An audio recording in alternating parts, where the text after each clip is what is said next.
Presiden Amerika Serikat Donald Trump secara resmi menyerukan kepada negara-negara sekutu untuk membantu mengamankan Selat Hormuz.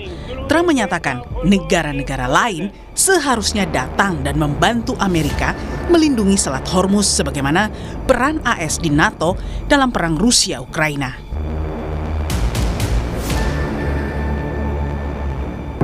We are talking to other countries about working with us on the policing of the strait, and I think we're getting good response. And we're always there for NATO. We're helping them with Ukraine. As many, it's got an ocean in between us. Doesn't affect us, but we've helped them. It'd be interesting to see what country wouldn't help us with a very small endeavor. Some of the countries have a certain type of boat that could help us. Some of the countries would be helpful. Remember, it only takes a couple of people to screw up the strait, a couple of terrorists. You don't need their military is to beat it, but all you need is a few people dropping mines here and there, and you louse it up. So we need. Menanggapi seruan Trump, Menteri Luar Negeri Jerman menilai sejauh ini pihaknya tak melihat peran bagi aliansi pertahanan NATO untuk menangani blokade Selat Hormuz. Sementara Menlu Belanda juga memilih untuk tidak mengirimkan kapal bantuan ke Selat Hormuz karena situasi yang rumit dan sensitif. Ich sehe auch gar nicht, dass die NATO irgendeinen Beschluss gefasst hätte in diese Richtung oder zuständig werden könnte für die Straße von Hormuz. Wenn das der Fall sein sollte, dann würden sich die NATO-Gremien damit entsprechend befassen. Wir werden ja heute diese Frage hier auch miteinander diskutieren. Und natürlich hat jeder ein Interesse daran, dass die Freiheit der Seeschifffahrt garantiert wird. Das gilt für das Rote Meer und das ist der Auftrag von Aspides. Genauso wie voor die straße van Hormuz. Op dit moment is het natuurlijk zo dat heel veel delen van de wereld, zowel NAVO als niet-NAVO-partners, met zorg kijken naar wat er in de straat van Hormuz, maar in de brede regio gebeurt. Dus dat je kijkt met internationale partners wat er zou kunnen, dat lijkt me ook logisch. Alleen tegelijkertijd, ik zie ook niet 1, 2, 3 dat als een aantal schepen sturen dat het opgelost is. Het is een hele gevoelige, hele sensitieve situatie. Terkait penutupan Selat Hormuz, pejabat diplomatik tertinggi Iran kembali menegaskan Selat Hormuz hanya ditutup bagi kapal-kapal milik Amerika Serikat, Israel, dan sekutu-sekutunya. Ia menambahkan Iran tidak meminta gencatan senjata, bahwa perang harus diakhiri dengan cara yang memastikan hal ini tidak terulang lagi. از کشورهای دیگه میخوان بیان کمک بکنن بهشون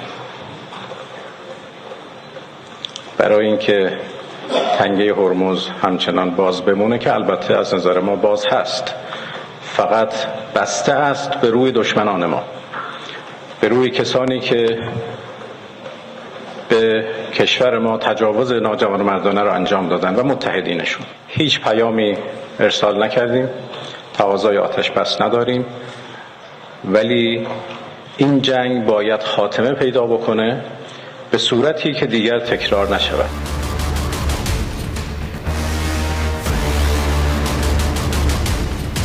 Hingga saat ini, Iran secara efektif menutup Selat Hormuz. Penutupan ini berdampak fatal bagi ekonomi global karena melumpuhkan 1/5 pasokan minyak dunia. Penutupan saat ini juga tercatat sebagai gangguan distribusi terbesar sepanjang sejarah.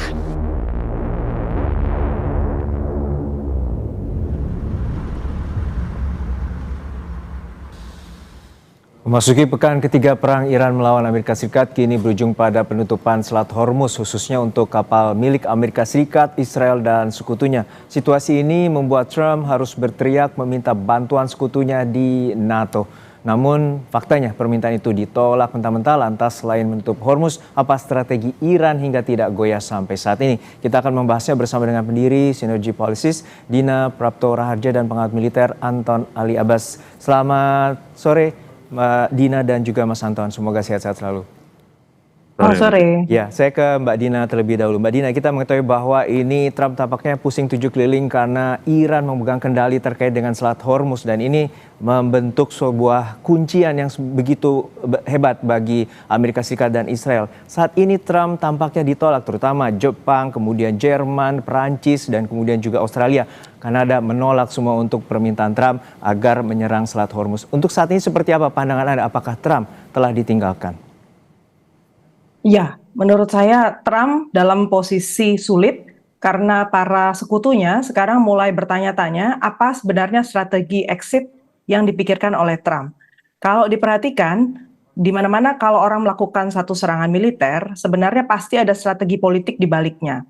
Ada satu upaya untuk misalnya membentuk pressure tertentu, tetapi ujungnya pasti selalu membentuk kerangka kerjasama baru atau ada negosiasi lah ya untuk terjadinya stabilitas baru di kawasan tertentu.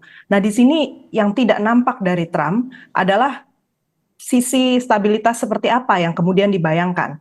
Jadi kalau dilihat dari rentetan kejadian sebelum serangan terhadap Iran, di situ yang menjadi gangguan ya untuk pihak Eropa. Katakanlah misalnya sebelum kejadian ini di Eropa kan juga sudah dikenai sanksi yang begitu beragam juga dari segi tarif, kemudian juga permintaan untuk membeli banyak sekali dari Amerika Serikat, dan itu on top di atas dari permintaan sebelumnya untuk meningkatkan anggaran pertahanan sampai 5% dari GDP. Jadi untuk internal Eropa sendiri, mereka mengalami banyak sekali tantangan untuk melakukan shifting ya dari anggaran kebijakan. Anggaran di rumah tangga mereka masing-masing. Sementara dari sisi NATO, seperti dikatakan tadi, mandatnya itu beda sekali karena beda dengan kasus Rusia misalnya. Jepang dalam posisi juga sulit di dalam negeri karena mereka sangat tergantung pada impor minyak yang berasal dari Hormuz dan mereka berusaha untuk menjauhi posisi Amerika Serikat supaya tetap saja mereka masih bisa menegosiasikan solusi dengan Iran.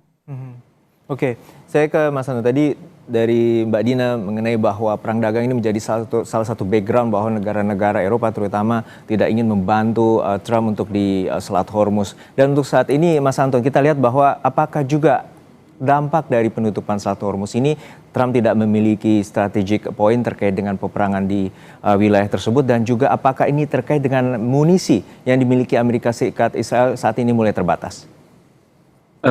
Gini Mas, kalau bicara tentang NATO dan dalam kaitan serangan ya, bahwa satu Amerika Serikat kan sebenarnya pengen mengajak aliansinya untuk masuk ke sana. Ya. Dan sebenarnya mereka punya presiden. Pada tahun 2003 lalu ketika Amerika itu menyerang Irak, itu juga Amerika tidak menggunakan Dewan Keamanan PBB tapi bisa menggunakan NATO.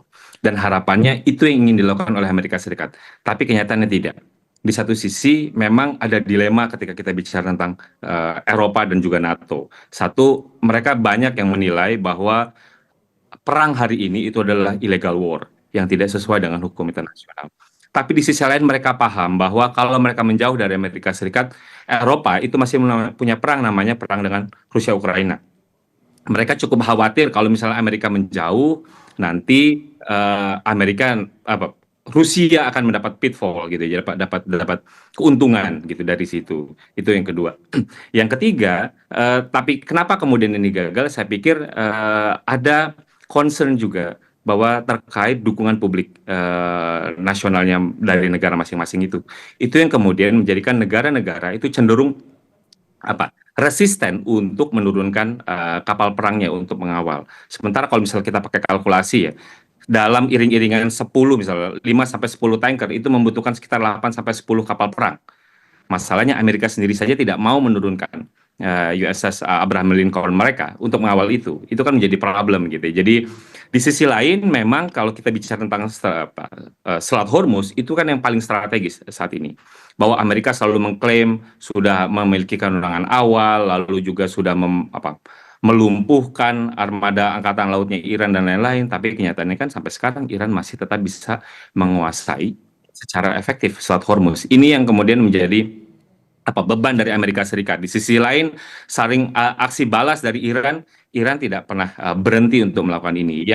Itu yang kemudian bagi saya Amerika mencoba untuk melebarkan peperangan, aktor perang lagi. Jadi tidak hanya pada Iran, Israel dan Amerika Serikat, tapi juga ingin mendapatkan. Tapi nyatanya itu tidak mendapatkan sambutan baik dari terkait ajakan Presiden Trump itu sendiri, Mas Juno. Ya, Mbak Dina, untuk saat ini sebenarnya apa terkait dengan risiko? Karena mengingat bahwa Selat Hormuz ini juga sebagai salah satu kunci di mana ekspor minyak ini juga akan memengaruhi negara-negara lain termasuk Eropa dan juga Jepang maupun Korea Selatan. Sebenarnya apa saja risikonya kalau negara-negara itu masuk dalam untuk membantu Trump untuk mengawal Selat Hormuz? Risikonya adalah perluasan perang semakin melebar kemana-mana. Seperti kita lihat, Israel saja memutuskan untuk menyerang Lebanon dan kemudian membangkitkan gerakan yang semua selama ini mendukung Iran untuk juga mendukung sepenuh-penuhnya Iran. Bahkan Selat Bab El Mandeb itu sudah mulai juga dibicarakan kemungkinan bisa ditutup oleh kalangan di Yemen. Itu menunjukkan bahwa kita nggak bisa bicara bahwa ini dilokalisir ya. Ketika Amerika Serikat memanggil lebih banyak pihak untuk terlibat, artinya konsekuensi perang lebih lama dan lebih sulit untuk dibuatkan exitnya itu semakin tinggi. Jika terjadi demikian, maka konsekuensinya tentu saja satu, perlintasan minyak dan gas menuju Asia itu akan terganggu. Demikian pula negara-negara yang bergantung pada ekspor dari daerah Timur Tengah seperti Eropa juga akan terganggu. Jadi saya melihat faktor ekonomi ini menjadi satu hal yang jelas-jelas akan lebih sulit diselesaikan kalau masalah ini melebar kemana-mana. Oke, kita lihat bahwa dalam sejumlah titik bombardir dari Amerika Serikat ke Israel ke Iran terus menerus hingga saat ini, dan tampaknya Iran juga masih belum terkalahkan dan masih juga mampu melakukan penyerangan. Apa yang menyebabkan dan apa bagian hingga Iran hingga saat ini masih terus melakukan perlawanan dan juga memiliki daya jelajah untuk rudal maupun drone? Kita akan bahasnya usai jeda hanya di Kompas Petang.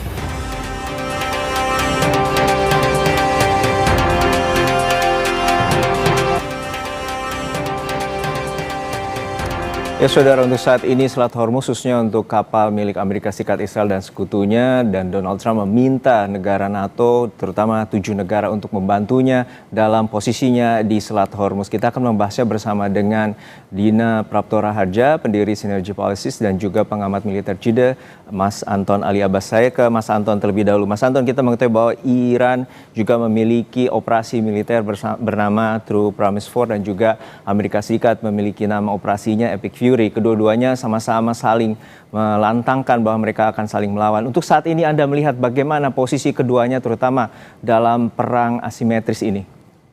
Ya, Mas, kalau misalnya ngomong tentang peperangan itu, pasti kita akan bicara apa strategi goals-nya. Problemnya adalah dari awal Amerika tidak pernah membuat secara rinci dan pasti apa strategi goals dari operasi Epic Fury ini. Itu yang kemudian orang menjadi menerka-nerka, ini sebenarnya apa sih targetnya? Apakah ini cuma untuk dismantling senjata nuklirnya, mengganti rezim atau apa? Ini kita nggak jelas. Sementara kalau bagi Iran jelas, strategi goals-nya ketika kita bicara tentang perang asimetris adalah semakin lama dia bertahan, itu menandakan bahwa dia menang. Gitu. Itu cuma cari satu itu aja. Jadi nggak perlulah dia harus 500 peluru per hari untuk nyerang Israel dan posisi Amerika. Cukup dia 10 setiap harinya secara konstan, itu bagilah sebuah kemenangan kalau kita bicara tentang perang asimetris. Dan itu yang dilakukan oleh Iran sekarang. Sampai-sampai misalnya negara-negara sekutunya Amerika Serikat nggak mau menerima ajakan.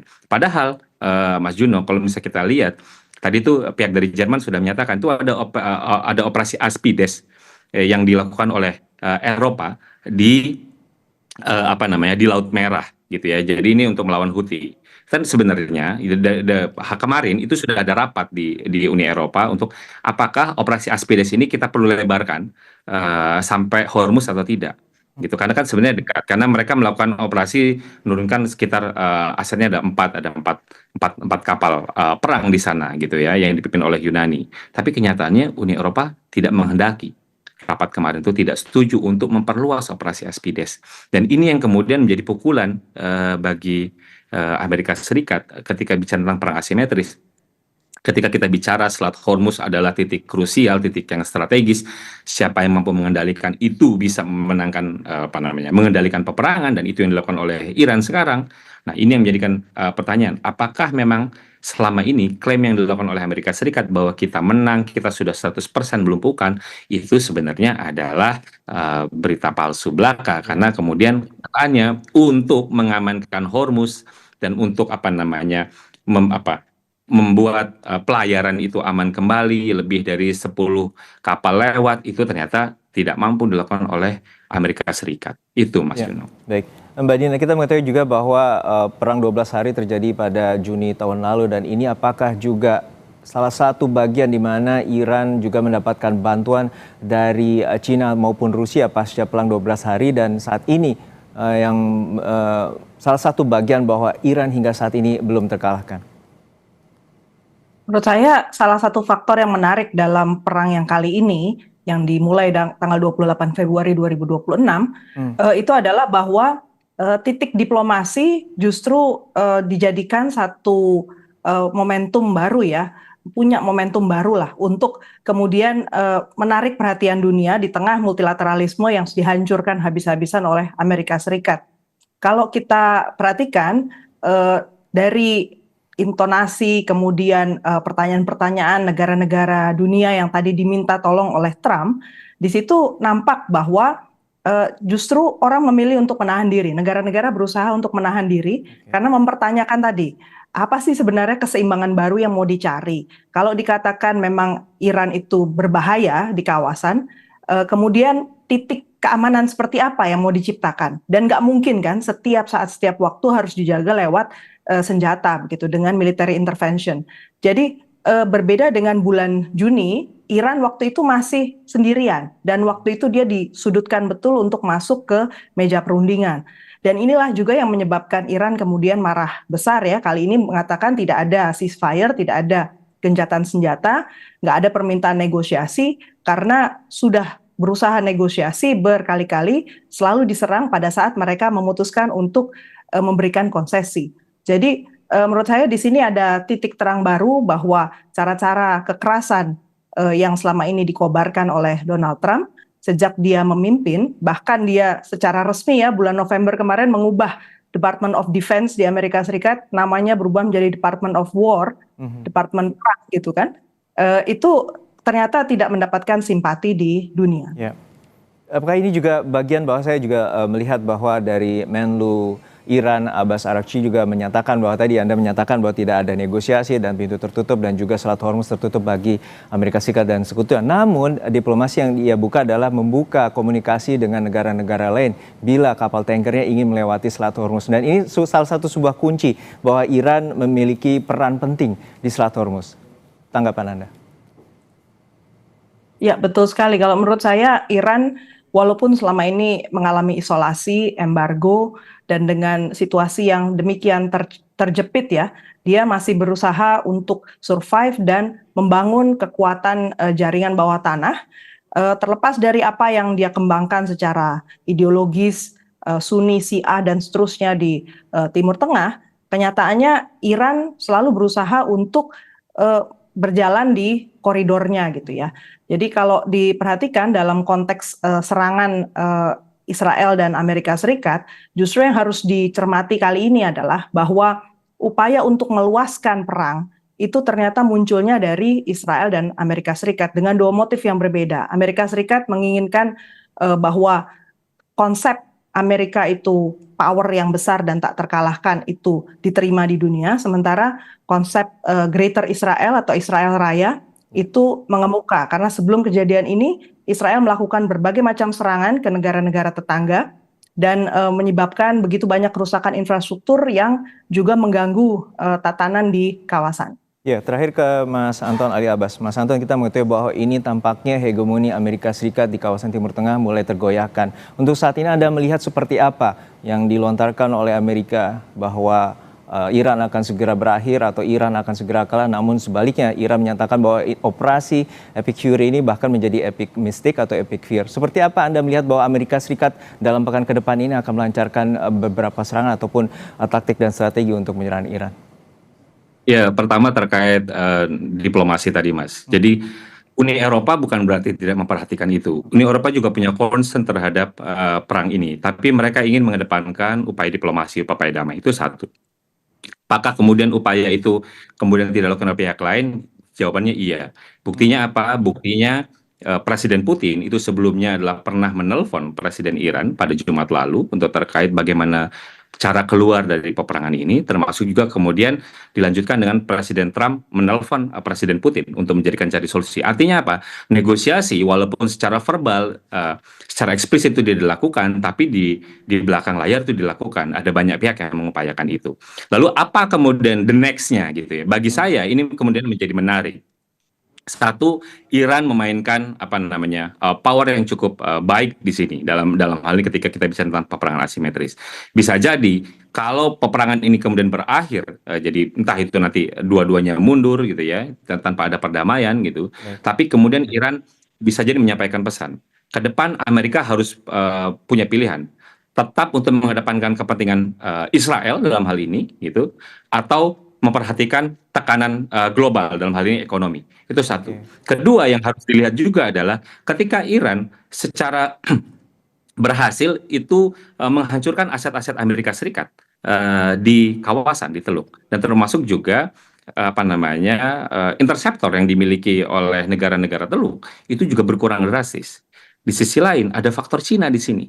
Cina itu melakukan sama cukup banyak di sini. Jangan-jangan kemudian pasca dari peperangan ini negara-negara Teluk kemudian mulai berpaling untuk melihat pada Cina. Mereka tahu bahwa satu, negara Teluk kemudian terancam gitu ya keamanannya.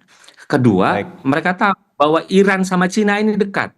Jadi mau tidak mau bersalaman bergandengan tangan dengan Cina itu menjadi pilihan yang rasional, dan ini yang kemudian nanti akan kita lihat apakah peta geopolitik di kawasan Timur Tengah yang tadinya condong ke Amerika Serikat, kemudian pendulumnya kemudian bergerak ke tengah, bisa jadi kemudian bergesernya ke arah lebih kepada Cina karena melihat bagaimana kemudian aset-aset Cina, aset-aset Amerika hal ini itu banyak dilumpuhkan. Kita lihat kembali bagaimana sentrifugalnya, apakah juga akan berubah menjadi petrodolar atau menjadi petroyuan yang seperti kita lihat bahwa Selat Hormuz ini menjadi kuncian dari Iran untuk melihat geopolitik terutama di Timur Tengah. Terima kasih sekali lagi Mas Anton Ali Abbas, pengamat militer dari Jeddah, dan juga Mbak Dina Praptora Harja, pendiri Synergy Policies, telah berbagi perspektif bersama kami di Kompas Petang. Sehat-sehat selalu.